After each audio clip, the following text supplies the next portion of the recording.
जितेन्द्र अम्बुधे मनावरे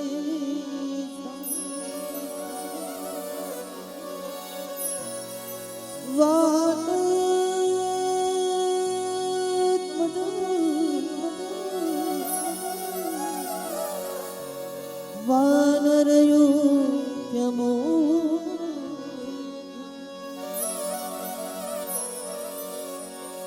श्री राम दूत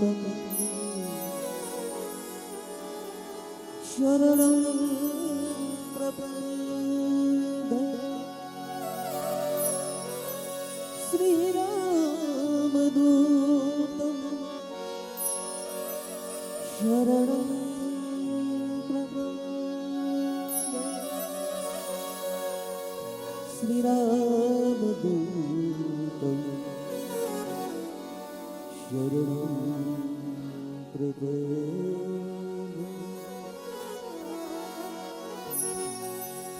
हे दुख भंजन मारुति नंदन सुन लो मेरी पुकार पवन सुत विनती बारंबार पवन सुत विनती बारंबार।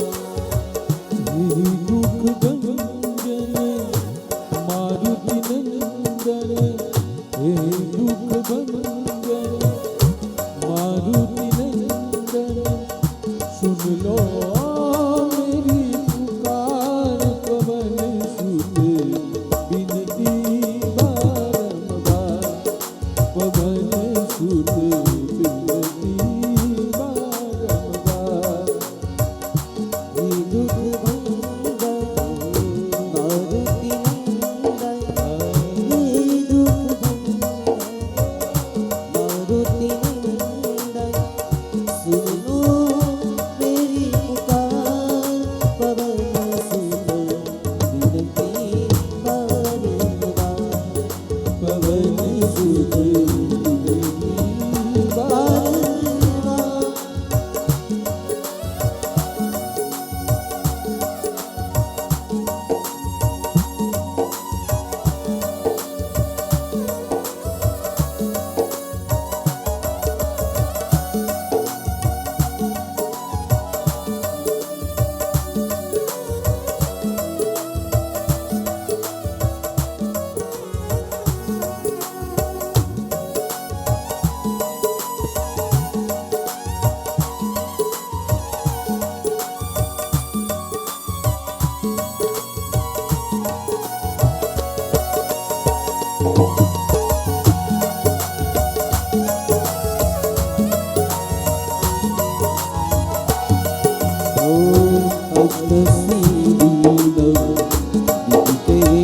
दुखियों के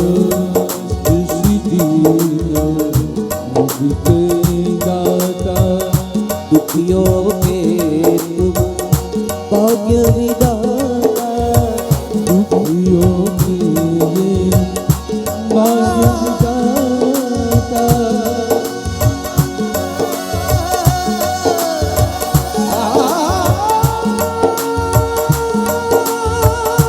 के भाग्य विधाता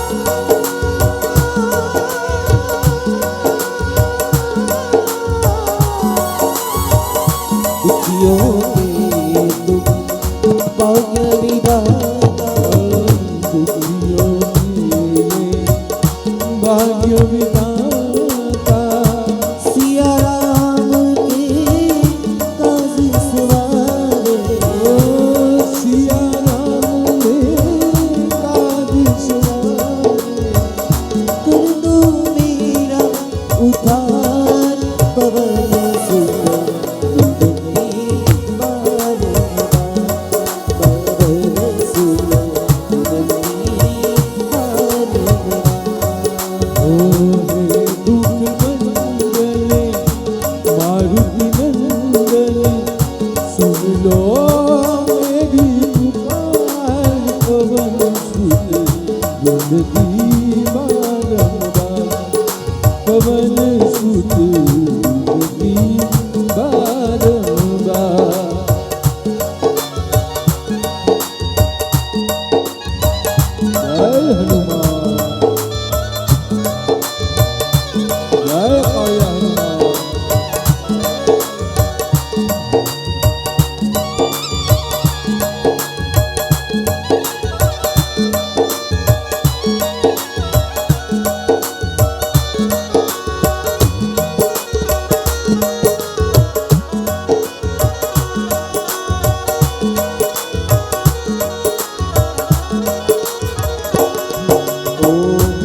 परम पार है शक्ति तुम्हारी, परम पार है शक्ति तुम्हारी। तुम पर लीजे अवध बिहारी, तुम पर लीजे अवध बिहारी। भक्ति भाव से ध्यान तुम्हें, भक्ति भाव से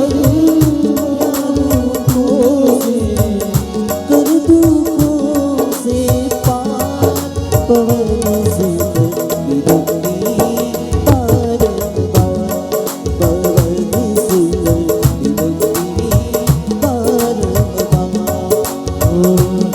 दुख भंजन मारुति नंदन, दुख भंजन मारुति नंदन, सुन लो मेरी पुकार, पवन सुत विरक्ति बारंबार, पवन सुत विरक्ति बारंबार।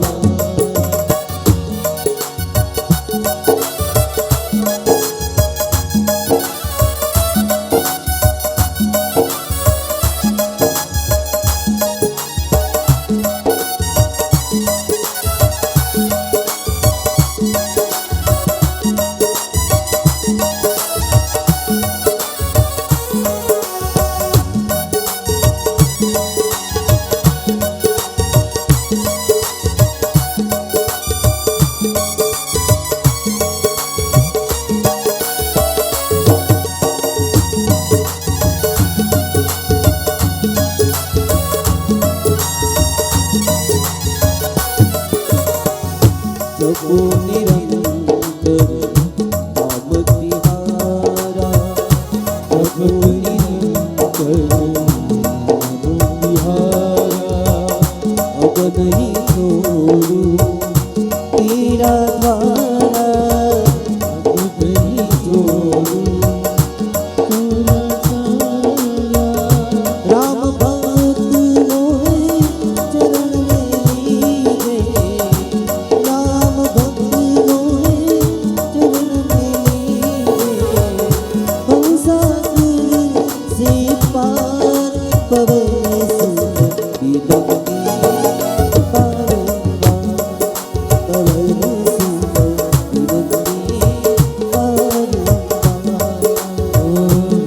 दुख भंजन मारुति नंदन, सुन लो मेरी पुकार, पवन सुत विनती बारंबार, पवन सुत विनती बारंबार।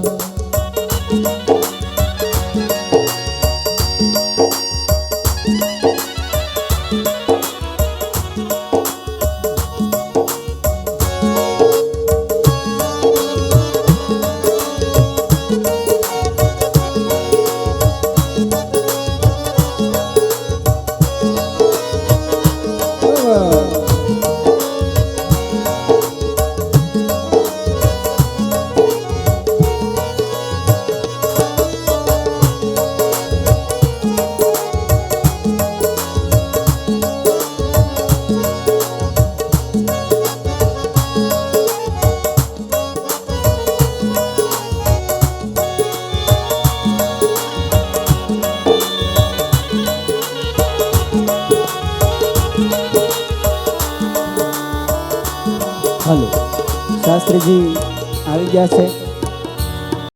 વ્યાસજી આપણી વચ્ચે ઉપસ્થિત થતા હોય તમામ શ્રોતાગણ પોતાની જગ્યા ઉપર ઊભા થઈ જશે.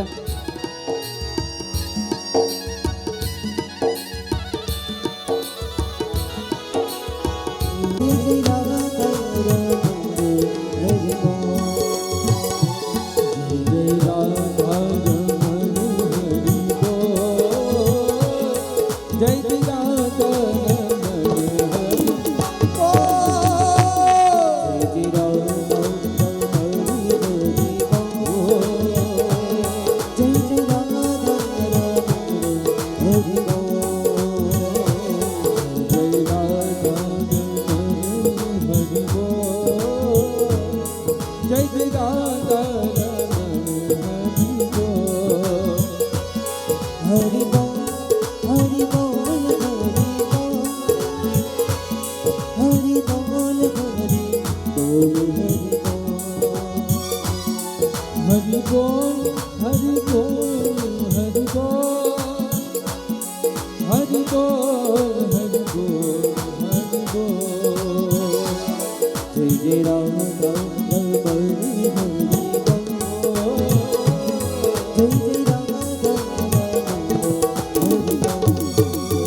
જય જય રાધા રમણ હરિ બોલ.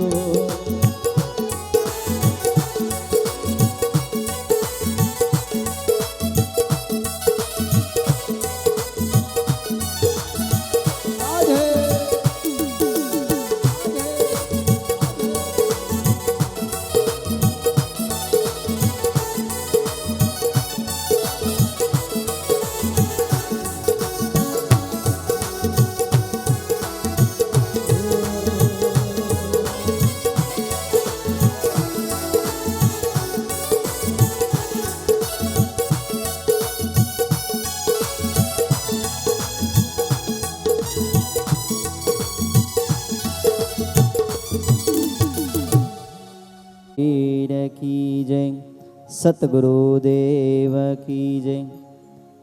આજરોજ કથાનો બીજો દિવસ અને આપણી વચ્ચે માનમંતા મહેમાનો પણ ઉપસ્થિત છે. તેઓનું સ્વાગત આપણે આજે કથા વિરામ બાદ લેશું. બીજા પ્રહરમાં કપિલ જન્મ પણ આપણે લેવાનો છે અને એનો પણ આપણે ઉત્સવ ઉજવવાનો છે. માટે વધુ સમય ન લેતા આપણા વક્તા શ્રી શાસ્ત્રી શ્રી દીપેશભાઈ પંડ્યાને અનુરોધ કરશું કે તેમની વાણીથી આપણને શ્રીમદ ભાગવત સપ્તાહનું રસપાન કરાવશે, આપણને પાવન કરશે. એવા શ્રી વ્યાસજી. ધન્યવાદ. હવાગ્રે સર્વવિદ્યા પ્રદા ભવ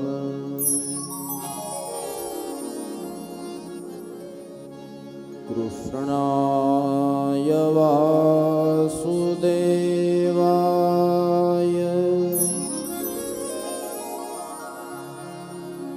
હરયે પરમાત્મને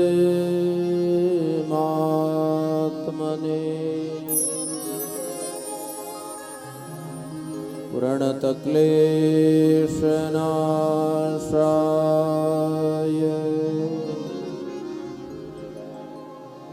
गोविन्दाय नमो नमः.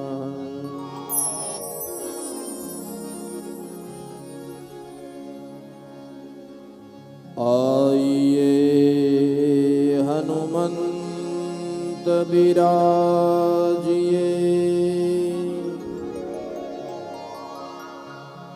कथा करो मति अनुसार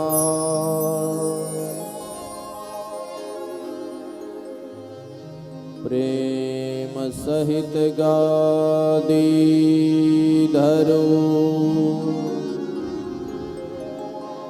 पधारिए पवन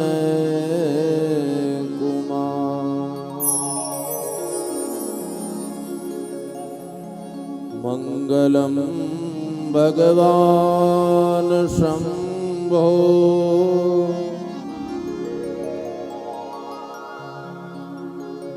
मंगलम वृषभध्वज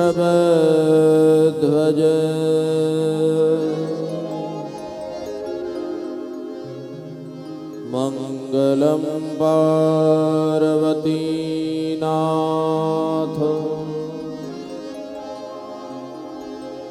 मंगलायतनो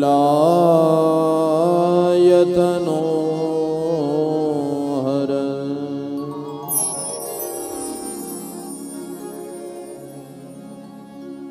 गुरुर्ब्रह्मा गुरुर्विष्णु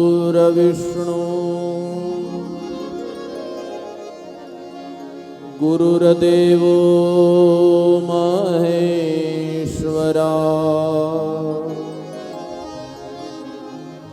गुरुर्साक्षात् परब्रह्मा तस्मै श्री गुरुवे नमः. શ્રી દ્વારિકાધીશની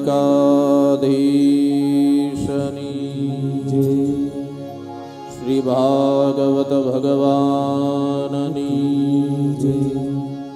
શ્રી રામચંદ્ર ભગવાનની શ્રી અકાળિયા હનુમાનજી મહારાજની નિર્દોષાનંદ સરસ્વતી મહારાજની બ્રહ્માણી ખોડિયાર માતની પિતૃનારાયણ દેવની અજમલ શાપીરની સદગુરુ દેવની સત્ય સનાતન ધર્મની ઓ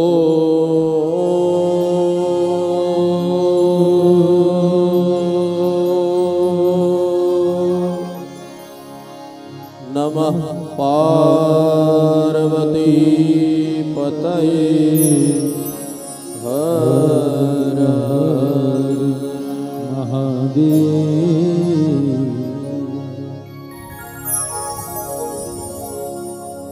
હે ઝૂલે ઝૂલે કદંબની ડાળ કનૈયો ઝૂલે છે.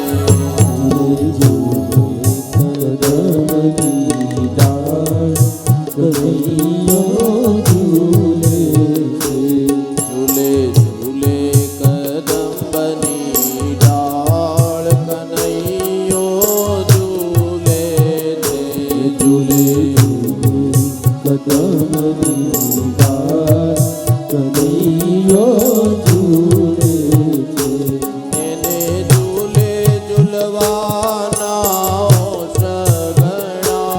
એને ઝૂલે ઝૂલવાના હોશ ઘણા. એને ઝૂલે ઝૂલવાના હોશ ઘણા. એને ઝૂલે ઝૂલવાના હોશ ઘણા. ગોપી ઝૂલાવે કૃષ્ણને ખમ્મા કહી. ગોપી ઝૂલાવે કૃષ્ણને ખમ્મા કહી. ગોપી ગાયને કૃષ્ણ રાજ થાય કનૈયો ઝૂલે છે. ઝૂલે ઝૂલે કબડની ડાળ કનૈયો ઝૂલે છે. ઝૂલે ઝૂલે કદંબની ડાળ કનૈયો ઝૂલે છે. ઝૂલે ઝૂલે કદમની ડાળ કનૈયો ઝૂલે છે.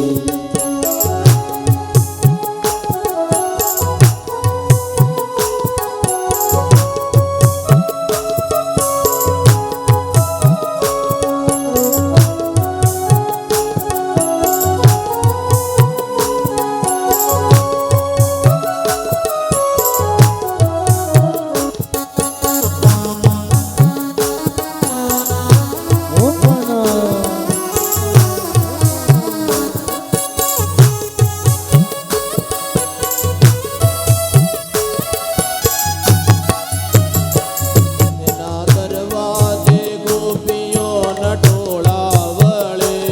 એના દરવાજે ગોપીઓના ટોળા વળે. રવાના લાડવા ખાધા હોય હાથ ઊંચા કરીને તાળી પાડે. હતા ને આજ રવાના લાડવા. એના દરવાજે ગોપીઓના ટોળા વળે. એના દરવાજે ગોપીઓના ટોળા વળે. વળી બંસરીના સૂરો સાથે બળે. વળી બંસરીના સૂર સાથે વળે. રસમસ્તીના સૂર સંભળાય કનૈયો ઝૂલે છે. નિરાશ બસનીરા સૂર સંભળાય કનૈયો ઝૂલે છે.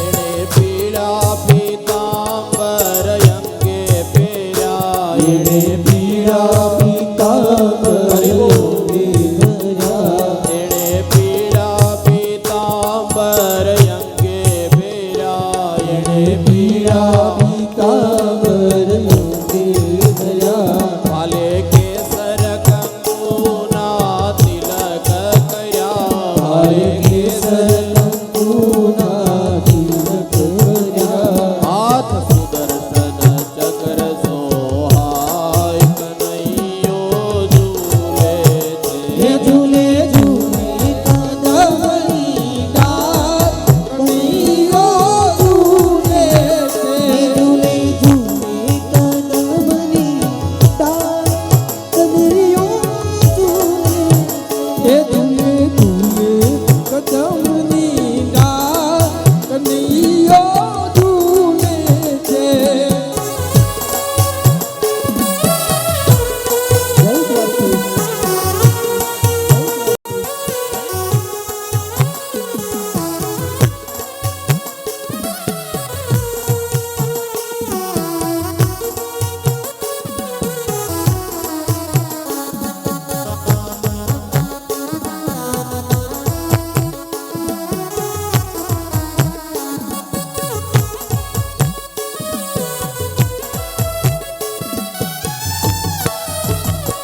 એને તે જે સૃષ્ટિ સૌ ઝાંખી દિશે એને તે જે સૃષ્ટિ સૌ ઝાંખી એનું તેજ જગતમાં ફેલાઈ રહે એનું તેજ જગતમાં ફેલાઈ રહે.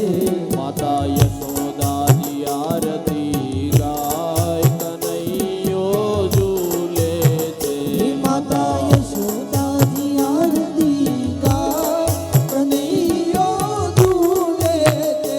ઝૂલે ઝૂલે કદમની ડાળ, કનૈયો ઝૂલે છે. ઝૂલે કદમની ડાળ, કનૈયો ઝૂલે છે. ઝૂલે કદમની ડાળ, કનૈયો ઝૂલે છે. એ ઝૂલે ઝૂલે કદમની ડાળ, કનૈયા ઝૂલે છે. કનૈયો ઝૂલે છે. કનૈયો ઝૂલે છે. કાનુડો ઝૂલે છે. હરે વિઠ્ઠલ વિઠ્ઠલ વિઠ્ઠલા, હરિ ઓમ વિઠ્ઠલા. હે વિઠ્ઠલ વિઠ્ઠલ વિઠ્ઠલા, હરિ ઓમ વિઠ્ઠલા. હે વિઠ્ઠલ વિઠ્ઠલ વિઠ્ઠલા, હરિ ઓમ વિઠ્ઠલા. કોણે કોણે વિઠ્ઠલા, હરિ ઓમ વિઠ્ઠલા. હે કોણે કોણે વિઠ્ઠલા, હરિ ઓમ વિઠ્ઠલા. ભક્તનોએ વિઠ્ઠલા, હરિ ઓમ વિઠ્ઠલા. હે ભક્તનોએ વિઠ્ઠલા, હરિ ઓમ વિઠ્ઠલા. ભાગવતમાં આવેલા, હરિ ઓમ વિઠ્ઠલા. હે ભાગવતમાં આવેલા, હરિ ઓમ વિઠ્ઠલા. હે વિઠ્ઠલ વિઠ્ઠલ વિઠ્ઠલા, હરિ ઓમ વિઠ્ઠલા. હે વિઠ્ઠલ વિઠ્ઠલ વિઠ્ઠલા, હરિ ઓમ વિઠ્ઠલા. હરિ ઓમ વિઠ્ઠલા.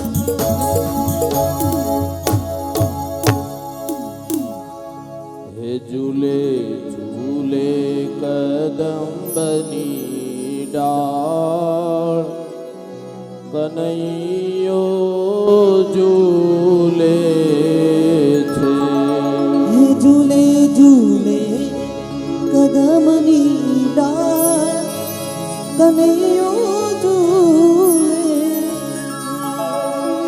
કનૈયો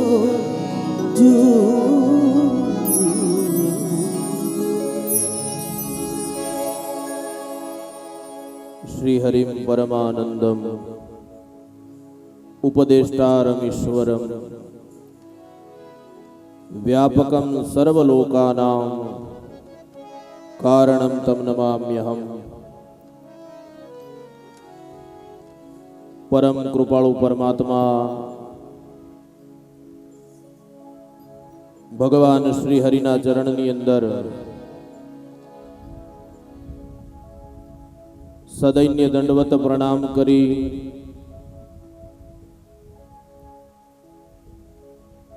मारा माता पिता सद्गुरुना श्री चरणनी अंदर वंदन करी आवाहित स्थापित पूजित सौ देव स्वरूपों ने प्रणाम करी सनाळिया गामनी दृश्य अदृश्य तमाम चेतनाओं ने वंदन करी अब सौना हृदयनी अंदर रहेला दिव्य आत्माए परमात्मा ने वंदन करी आप सौने जाजा करी। जय श्री कृष्ण, जय श्री कृष्ण, जय सिया राम। हरि ओम। ओम नमः शिवाय।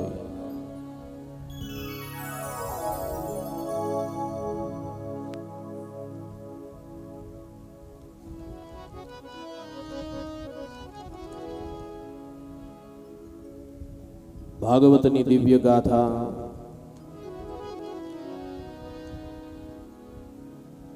बीजा दिवसનું બીજું સત્ર।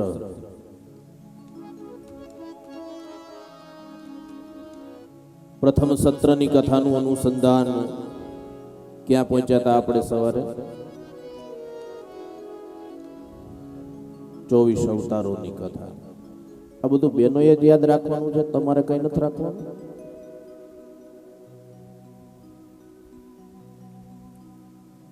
કાલ તમને પૂછીશ, આ બાજુથી જવાબ આવવો જોઈએ મને, પછી નો આવડે તમતર તમે આપી દેજો।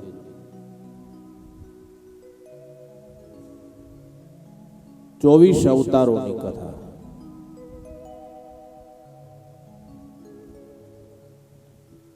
પણ વેદ વ્યાસની કલમ તો એવું લખે છે, ભગવાનના માત્ર ને માત્ર 24 અવતાર જ નથી, જેમ સરોવરમાંથી અસંખ્ય નાળા અને નહેરો નીકળતી હોય એમ અવતારાહ યસંખ્યેયાહ, અવતાર પણ ભગવાનના અસંખ્ય છે। જ્યારે જ્યારે આ જગત ઉપર સંકટ આવે, ધર્મને હાનિ થાય, ત્યારે ત્યારે પરમ તત્વ અવતરિત થયા છે। પણ મુખ્ય આ 24 અવતાર, અને એ 24 અવતાર ના પણ મુખ્ય 10 અવતાર છે, જેને આપણે દશા અવતારની કથા કહીએ છીએ। પણ ફરીવાર કહું મારા વાલા કે આ 24 અવતારની કથા જે માણસ સવાર બપોર અને સાંજ આનો પાઠ કરે અથવા તો સાંભળે, એના મનની મૂંઝવણ, એના તનની પીડા કાયમને માટે દૂર થાય એવું આપણું ભાગવત લખે છે। તો અવતારાહ યસંખ્યેયાહ, અસંખ્ય એવા ભગવાન શ્રી હરિના અવતારો થયા છે। પછી કોઈના કોઈ રૂપે જે તે વખતે જે તે સમયે જેવી તેવી પરિસ્થિતિની અંદર ઈશ્વર અવતરિત થયા છે। એ અવતારોની કથા બતાવી અને એકવાર સરસ્વતી નદીના કિનારે વેદ વ્યાસજી બેઠા છે। બરાબર સાયંકાલ કહેતા સાંજનો સમય છે। વેદ વ્યાસજી બેઠા બેઠા વિહવળ થયા છે, ચિંતાગ્રસ્ત બન્યા, વિચાર કરે છે। જગતની અંદર 17 પુરાણની રચના કરી, 17 ઉપપુરાણની રચના કરી, 4 વેદની રચના કરી, 5મો વેદ મહાભારતની પણ રચના કરી, ઉપનિષદોની પણ રચના કરી, છતાંય મારા જીવનમાં શાંતિ કેમ નથી? વેદ વ્યાસજી વિચારે છે, સરસ્વતી નદીના કિનારે સંધ્યા સમયે બેઠા બેઠા. વાલા ભક્તો, કથા છે નહીં, આપણા જીવનની છે. આજના યુગની અંદર પણ માણસને માત્ર ને માત્ર કહેવા પૂરતી જ શાંતિ છે. હકીકતમાં કોઈના જીવનમાં શાંતિ છે જ નહીં. આપણે કોઈને પૂછીએ કેમ છો, શું ચાલે છે, તો જવાબ મળે બસ શાંતિ છે. પણ હકીકતમાં કોઈને શાંતિ છે નહીં. આજનો માણસ શાંતિની ખોજમાં છે. અને શાંતિની ખોજમાં શા માટે છે? આપણું ભાગવત તો વાલા સજ્જનો એવું લખે છે, એકવાર ભગવાન નારાયણે પોતાના પગની નીચે કંઈક દબાયું અને આ દ્રશ્ય લક્ષ્મીજી જોઈ ગયા.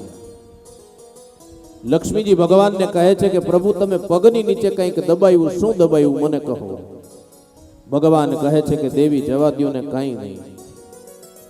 પ્રભુ, હું આપની અર્ધાંગીની છું. જો આપ મને નહીં જણાવો તો કોણ જણાવશે? મારાથી કઈ છૂપું ન રખાય. અને પુરુષ પત્નીથી કઈ છૂપું રાખે તો એ મોટું પાપ છે.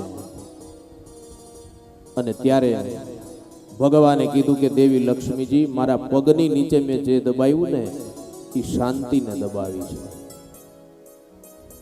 કળિયુગના માણસને જો હું શાંતિ આપી દઉં તો કળિયુગનો માણસ મને માનશે નહીં, ધર્મને નહીં માને, ભગવાનમાં નહીં માને. અને એટલા માટે હું કયા કરું છું કે ભગવાને શાંતિને પોતાના પગની નીચે દબાવી છે. ભગવાન જ્યારે ઈચ્છે ઈ ધારે ત્યારે ગમે એને ઉપાડો લેવરાવે, ઈ ધારે ત્યારે ગમે એને શાંતિ અપાવડાવે. એટલે આ જગતમાં કોઈને શાંતિ નથી. કથા નીકળી છે ત્યારે મને સ્મરણ થાય આ જગતના પરમ વિદ્વાન વ્યક્તિ, પરમ વંદનીય પૂજ્ય ડોંગરેજી બાપા, જેમના કેવા વિદ્વાન વ્યક્તિ, કેવા કથાકાર. મારા વાલા ભક્તો, તમે કલ્પના કરો, જે રડતા રડતા કથા કરતા હોય, ઈ સમયે નહીં સારું માઇક, નહીં સારું સાઉન્ડ, નહીં સંગીત સ્ટાફ, અને ઈ ડોંગરેજી બાપજી 10-10 કલાક કથા કરે અને એક ઘડી એટલે 24 મિનિટનો જ વચ્ચે વિરામ. આવા વિદ્વાન વ્યક્તિ, એના જેવો કથાકાર તો જગતમાં થયો નથી ને થાશે પણ નહીં. તમે વિચાર કરો કે આટલી બધી કથા કરી છતાંય એના પરિવારમાં જેના જેના મૃત્યુ થયા એમની અંતિમ વિધિઓ કરવા માટેના પૈસા એની પાસે નહોતા. આવું વિરલ વ્યક્તિત્વ. અને આ સત્ય બનેલી ઘટના. મુંબઈની અંદર પૂજ્ય બાપજી ડોંગરેજી બાપાની કથા, ધ્યાનથી કથા સાંભળજો વાલા. ભાગવત છે ને એ કેપ્સ્યુલ છે. ટીકડી હોય ને તો એને અડધી કરીને લઈ શકાય, પણ ભાગવતી કેપ્સ્યુલ છે. જો તમે પહેલેથી ધ્યાન રાખો તો જ છેલ્લે સુધી તમને સમજાય. એટલે કેપ્સ્યુલ છે એટલે આને ગળવી પડશે. મુંબઈની અંદર બનેલી ઘટના, પૂજ્ય ડોંગરેજી બાપાની કથા ચાલે છે. અને કથાના એક પછી એક 4 દિવસ પસાર થયા. અને એકવાર બાપજી 5મા દિવસે કથા કરી અને વ્યાસપીઠ ઉપરથી નીચે ઉતરે છે. અને બંને બાજુ લોકોની ભીડ હતી બાપજીના દર્શન કરવા માટે. એમાં એક ભાઈ આવી અને ડોંગરેજી બાપાના ચરણમાં પડી જાય કે હે બાપજી, આપ મારા ઘરે પધરામણી કરશો? ડોંગરેજી મહારાજ તો સીધું સાદું અને સરળ વ્યક્તિત્વ, કીધું ભાઈ આવું, મને કાંઈ વાંધો નથી.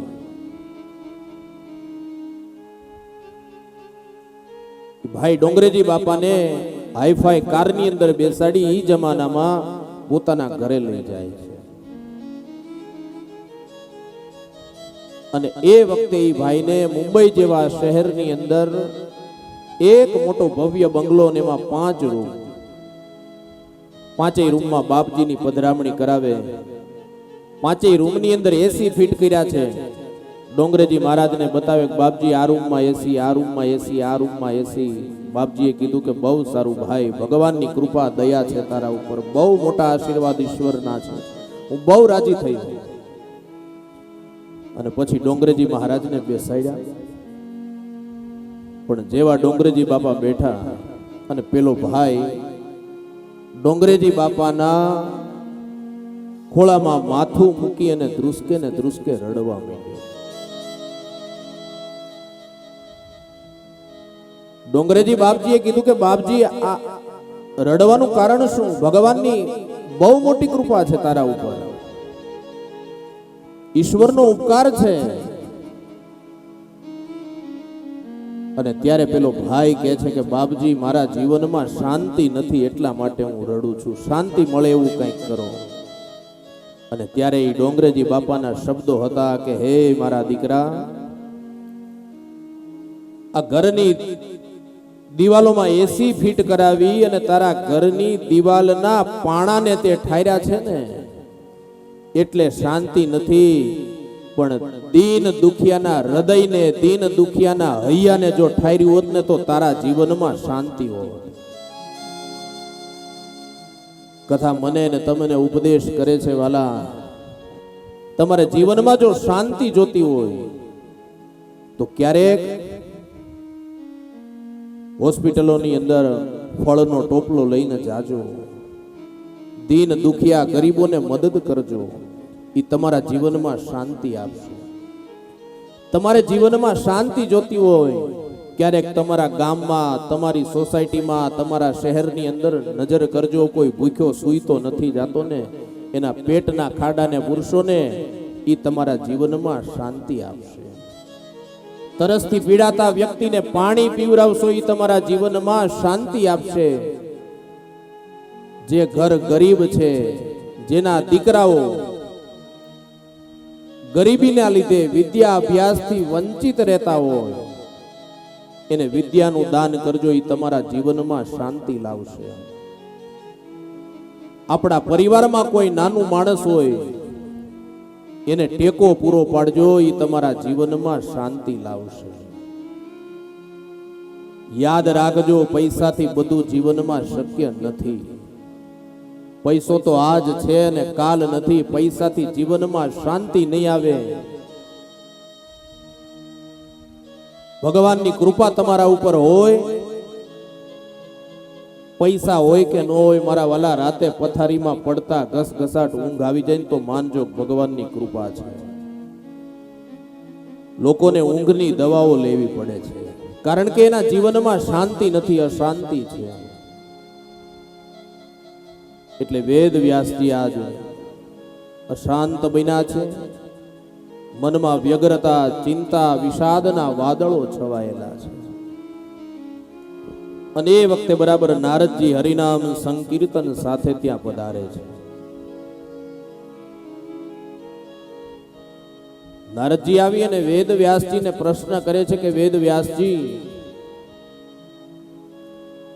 તમે આટલા બધા વિહવળ, આટલા બધા ચિંતાગ્રસ્ત, વિષાદના વાદળો છવાયા, આનું કારણ શું છે? અને વેદ વ્યાસજી જવાબ આપે છે, હે નારદ, 17 પુરાણની રચના કરી, ઉપપુરાણની રચના કરી, 4 વેદ મહાભારતની રચના કરી, પણ મારા જીવનમાં શાંતિ નથી. અને ત્યારે નારદજી કહે છે કે હે વેદ વ્યાસજી,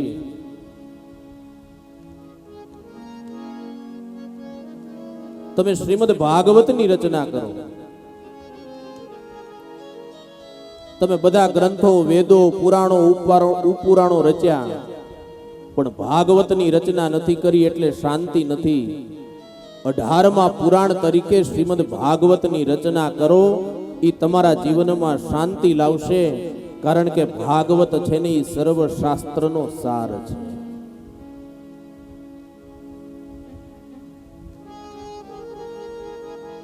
દૂધમાંથી જ ઘી બને છે, પણ દૂધ પીતી વખતે ઘીનો સ્વાદ મને કે તમને નથી આવતો. દૂધમાંથી મલાઈ થાય, માખણ થાય ને એમાંથી ઘી થાય. આંબાનું ઘેઘુર વૃક્ષ ઊભું હોય પણ એ આંબાના વૃક્ષને, આંબાના થડિયાને, પાનને, ડાળીઓને બટકા ભરવાથી કેરીનો સ્વાદ નથી આવતો. એ તો પરિપક્વતાના રૂપમાં જ્યારે કેરી ફલિત થાય ત્યારે એનો સ્વાદ આવે છે. એમ શ્રીમદ ભાગવત છે ને એ સર્વ શાસ્ત્રનો સાર છે. શેરડીમાંથી જ સાકર બને છે, ખાંડ બને છે, પણ ચા બનાવતી વખતે કોઈએ કઈ શેરડીનો હાઠો નાખી દીધો અંદર કે આમાંથી જ ખાંડ બને છે તો ચાલશે?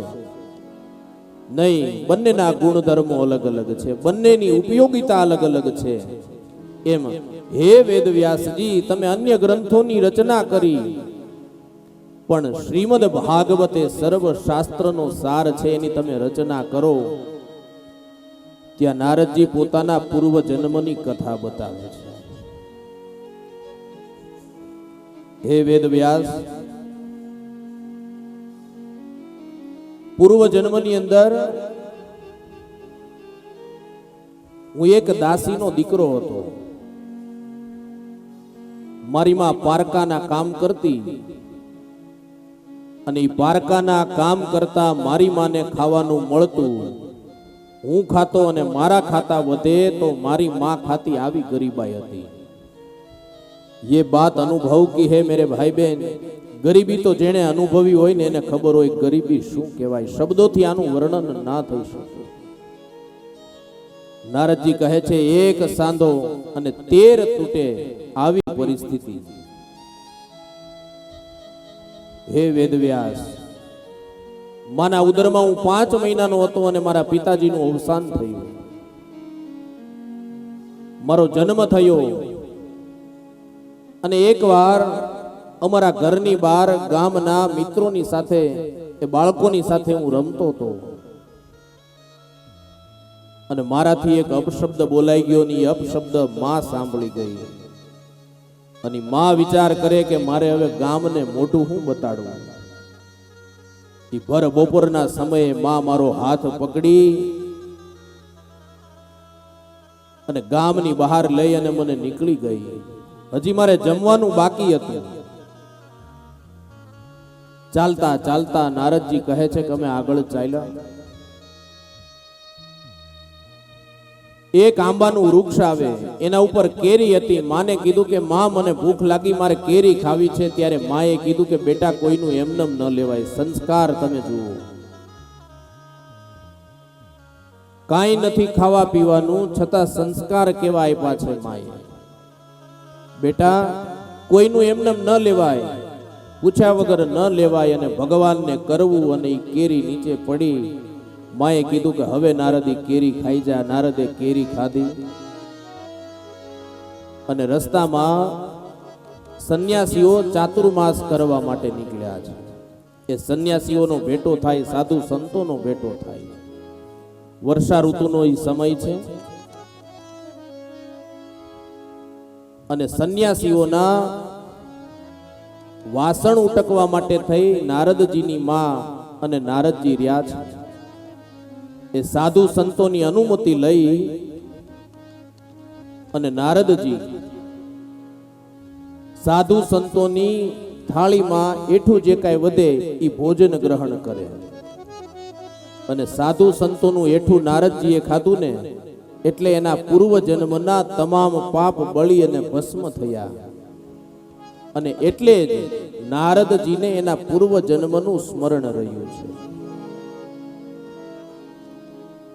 નારદજી કહે છે કે હે વેદવ્યાસ, આવી રીતે ચાતુર્માસ જ્યારે પૂર્ણ થવા આવ્યો, સાધુ સંતોને મેં કીધું મને આ સંસારમાં મોહમાયામાં રહેવાની ઈચ્છા નથી, તમે મને તમારી સાથે લઈ જાઓ. અને ત્યારે પેલા સંન્યાસીએ કીધું કે હે નારદ, અમે તારી ભાવના સમજીએ છીએ, પણ ભાવના કરતા બેટા કર્તવ્ય ઊંચું છે.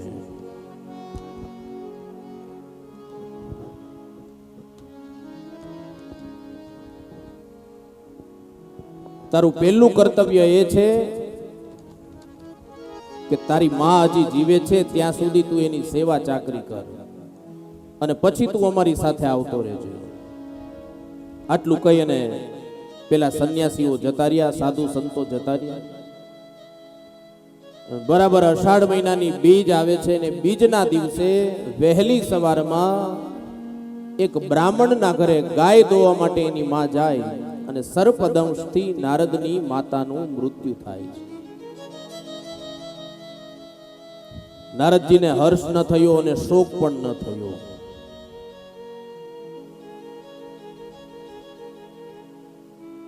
અને નારદજી જંગલની અંદર ભગવાનની તપશ્ચર્યા કરવા માટે જાય. 11મા દિવસે માની તમામ પ્રકારની વિધિઓ નારદજીએ પૂર્ણ કરી છે. જંગલમાં તપશ્ચર્યા કરવા માટે જઈ અને પેલા સાધુ સંતોએ નારદને મહામંત્ર આપ્યો હતો. કયો મંત્ર આપ્યો હતો? ઓમ નમો ભગવતે વાસુદેવાય. હે ઓમ નમો ભગવતે વાસુદેવાય. ઓમ નમો ભગવતે વાસુદેવાય. 2-5 મિનિટ મહામંત્રનો સૌ જપ કરીએ અને આપણે બધા એક સાથે બોલીએ અને મહામંત્રનું જે કાંઈ પુણ્ય ભેગું થાય એ તમામ પુણ્ય ડોબરિયા પરિવારના પિતૃઓના શ્રી ચરણમાં સમર્પિત કરી ભગવાનને પ્રાર્થના કરીએ. ધામની પ્રાપ્તિ થાય, ભગવાનના દિવ્ય એવા વૈકુંઠ લોકની એને પ્રાપ્તિ થાય એવી કૃપા કરજો. ઓમ નમો ભગવતે વાસુદેવાય. ઓમ નમો ભગવતે વાસુદેવાય. ઓમ નમો ભગવતે વાસુદેવાય. ઓમ નમો ભગવતે વાસુદેવાય. વાસુદેવાય હરે વાસુદેવાય. વાસુદેવાય હરે વાસુદેવાય. ઓમ નમો ભગવતે વાસુદેવાય. ઓમ નમો ભગવતે વાસુદેવાય.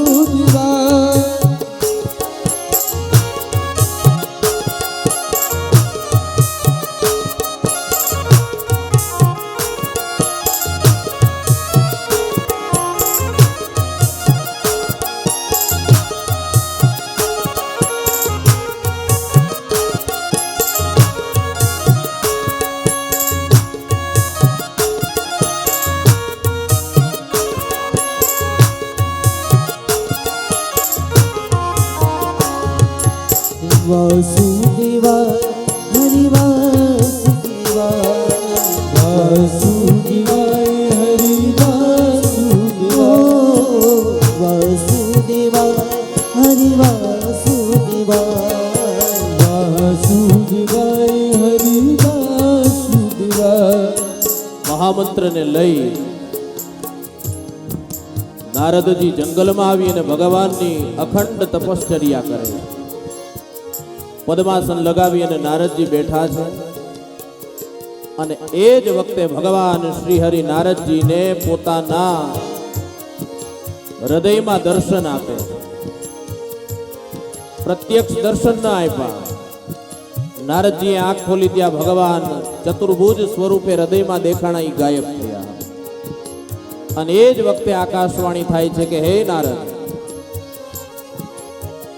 આ જન્મમાં દર્શન નહીં, માત્ર હૃદયની અંદર દર્શન આપ્યા છે, પણ જાઓ આવતા જન્મે બ્રહ્માજીના દીકરા તરીકે તમારું પ્રાગટ્ય થશે અને પૂર્વ જન્મનું સ્મરણ તમને કાયમને માટે રહેશે.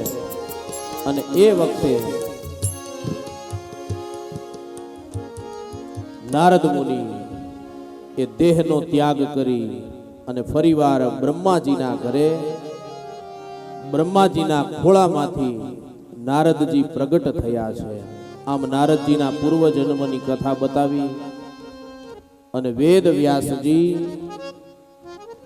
નારદજીના કહેવાથી શ્રીમદ ભાગવતની રચનાનો મંગલ પ્રારંભ કરે છે. ભાગવતની રચના કરવી છે, પણ ભાગવત લખનાર કોણ? એટલે વેદ વ્યાસજીએ ગણપતિ દાદાનું સ્મરણ કર્યું છે. વિઘ્નને હરતા ગણપતિ દાદાને બોલાવ્યા છે. આ જગતમાં ગણપતિ દાદાનો એક જ પરિવાર વાલા એવો છે, એના બધા સભ્યોની પૂજા થાય છે. ગણપતિ દાદાની પૂજા થાય, એના બે પત્ની રીતિ સિદ્ધિની પૂજા થાય, એમના બે દીકરા લક્ષ લાભની પૂજા થાય, એમની બે દીકરી યશ કીર્તિની પૂજા થાય, એના બે જમાઈ જય વિજયની પૂજા થાય, એના માતા પિતા શંકર પાર્વતીની પૂજા થાય, એના ભાઈ કાર્તિકેયની પૂજા થાય. એક જ પરિવાર એવો બધા સભ્યોની પૂજા થાય છે. વેદ વ્યાસજીએ ગણપતિ દાદાનું સ્મરણ કર્યું અને વિઘ્નને હરતારા દુંદાળા ગણના અધિપતિ ગણપતિ મહારાજ પ્રગટ થયા છે. વેદ વ્યાસજી કહે છે કે હું શ્રીમદ ભાગવત બોલતો જાવ અને તમારે લખતું જવાનું છે. ત્યારે ગણપતિ દાદાએ શરત મૂકી કે હું ક્યાંય ઊભો નહીં રહું, ક્યાંય અટકીશ નહીં, તમારે સતત બોલવું પડશે. અને ત્યારે વેદ વ્યાસે પણ સામે શરત મૂકી કે હે ગણપતિ દાદા, તમે ક્યાંય ઊભા નહીં રહેતા, પણ જે હું બોલું ને એ વિચારીને તમે લખજો. અને 100 પ્રશ્નો 100 શ્લોક જ્યારે પૂર્ણ થાય ત્યારે વેદ વ્યાસજી એક કૂટ શ્લોક મૂકે. ગણપતિ દાદા વિચાર કરવામાં રહે ને ત્યાં વેદ વ્યાસજી એનું કાર્ય પૂર્ણ કરે. આવી રીતે એક પછી એક સ્કંદ 18,000 શ્લોકની અંદર 12 સ્કંદની અંદર શ્રીમદ ભાગવતની રચના થાય. 335 અધ્યાય,